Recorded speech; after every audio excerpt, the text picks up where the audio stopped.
Ketika Biden dilantik, Tiongkok tahu sekali kelemahan Demokrat yang tidak akan bisa perang shadow di mainland Tiongkok. Makanya mereka berani serang terbuka dengan propaganda kedaulatan atau sovereign right Tiongkok versi mereka. Mereka merasa ditekan habis-habisan di zaman Trump dengan Tiongkok diisukan melakukan penzoliman pada komunitas Uighur dengan pencaplokan Hong Kong dan banyak lagi kesalahan Tiongkok yang dihajar oleh Partai Republik dalam administrasi Trump. Ketika Demokrat sekarang berkuasa, mainnya pakai operasi intelijen. Tidak bisa gampang memainkan itu di Tiongkok. Tiongkok tahu banget, makanya mereka sikat Amerika sekarang. Diumumkannya pelarangan 28 pejabat ex-Trump masuk ke Tiongkok dengan banyak keburukan yang diperlihatkan oleh mereka. Padahal ini hanya menunjukkan bahwa Tiongkok akan membalas dengan propaganda bahwa salah tuduhan Trump tersebut. Dan kedua, mereka unjuk taring ke Demokrat Biden. Berani lawan gak lu? Melihat beraninya Tiongkok sekarang ini, saya yakin Amerika keok dalam 4 tahun ke depan dengan Tiongkok. Lalu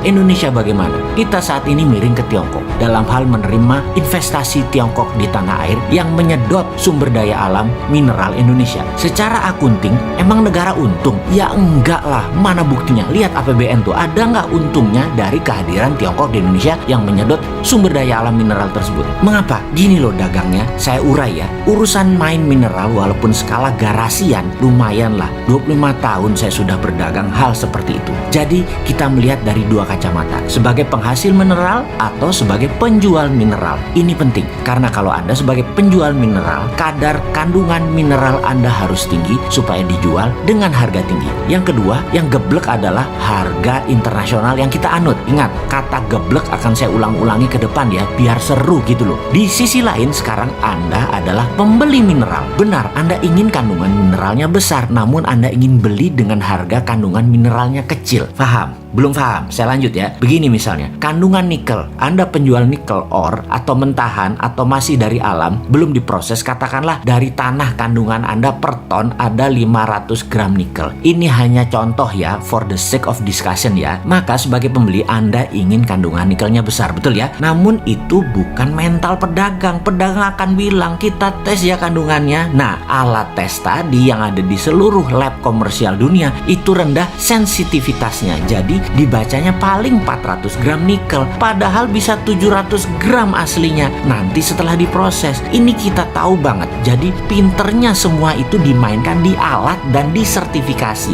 Jadi alat ukur yang ada di lab, di lembaga lab tes mineral tadi, dari sononya, dari pabriknya, mesin tes tadi adalah sudah agen para globalis. Karena itu Sontoloyo ini kalau dagang meterannya atau ukurannya nggak mau pakai Scofindo kayak Surveyor Indonesia kayak apalagi lab luar negeri. Selama hitungannya pakai material fisik labnya, nggak mau aja. Tapi tetap aja ada yang beli karena kita fair. Lalu pakai apa? Kami pakai EDAC system, pakai spektrum warna. Dan jangan kaget kalau hasil lab mineral content Indonesia bisa 2 kali lipat hasil lab manapun di dunia dengan alat ukur yang sudah sejak 20 tahun yang lalu cara penghitungannya sama. Pakai ukuran physical mineral. Ya wassalam dah, lu dikadalin asing. Geblek ya? Ya nggak juga, namanya juga nggak tahu. Lalu sebagai pembeli, kita ini bullshitnya lebih banyak lagi. Dibilang mahal lah nanti peleburannya, refining teknologinya mahal, banyak waste dari produk Anda, benda mineral Anda kecil konten mineralnya dan lain sebagainya. Sehingga nggak pakai lagi harga bursa internasional, tapi pakai harga ongkos tambang. Lah ini gebleknya nambah. Wis angel, wis berbisnis tambang mineral kok ngene digoblokin asing. Padahal kalau pakai SWF versi MMT, sovereign wealth atau kekayaan nasional tadi bukan untuk didagangkan, tapi sebagai alat tawar